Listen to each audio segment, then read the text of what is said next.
इस कहानी की शुरुआत होती है एक बहुत ही खूबसूरत और शांत गांव से, सुकून नगर। जैसा इसका नाम था वैसा ही था यहाँ का माहौल। हर तरफ शांति, प्रेम और भाईचारे की महक। गांव के लोग एक दूसरे की मदद करते, हर त्योहार मिलकर मनाते और सबके चेहरों पर हमेशा मुस्कान रहती।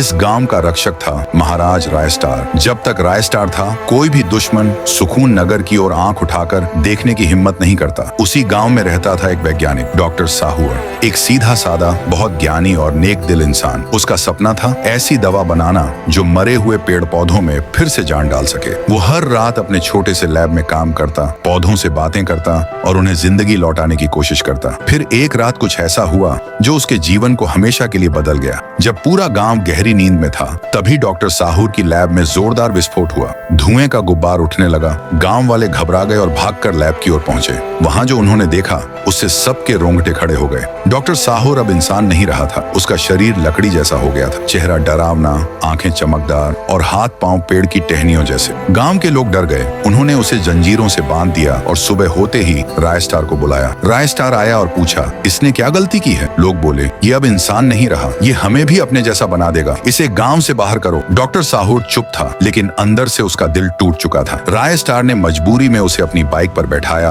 और दूर, बहुत दूर घने जंगल में छोड़ आया। डॉक्टर साहूर जंगल में अकेला रह गया और वहीं उसके दिल में बदले की आग जल उठी। अब वो वही दवा बनाने लगा, लेकिन इस बार जीवन के लिए नहीं, विनाश के लिए। कुछ दिन बाद एक काली रात डॉक्टर साहूर वापस लौटा, कुछ खतरनाक गुंडों के साथ। उनके पास थी वही जहरीली दवा। उन्होंने सुकून नगर के हर कोने में वो जहरीला धुआं छोड़ना शुरू कर दिया। लोग तड़पने लगे और धीरे धीरे इंसान जानवरों में बदलने लगे। कोई बंदर, कोई शेर, कोई लोमड़ी। गांव अब एक जंगल बन चुका था और उस जंगल का राजा बन गया डॉक्टर साहूर। वो चिल्लाया, तुमने मुझे जंगल में फेंका था, अब देखो मैंने तुम्हारा पूरा गांव ही जंगल बना दिया। उसी वक्त रायस्टार वापस लौटा। उसने कहा, डॉक्टर साहूर, ये तुम क्या कर रहे हो? मैं मानता हूँ लोगों ने तुम्हारे साथ गलत किया, लेकिन बदले में सब कुछ तबाह कर देना सही नहीं। कुछ पल के लिए डॉक्टर साहूर की आंखों में नरमी दिखी। उसने कहा, तुम सही कहते हो रायस्टार, मैं इनके जैसा नहीं बनना चाहता, लेकिन ये सब एक धोखा था। अगले ही पल उसने अपनी जेब से वही खतरनाक केमिकल निकाला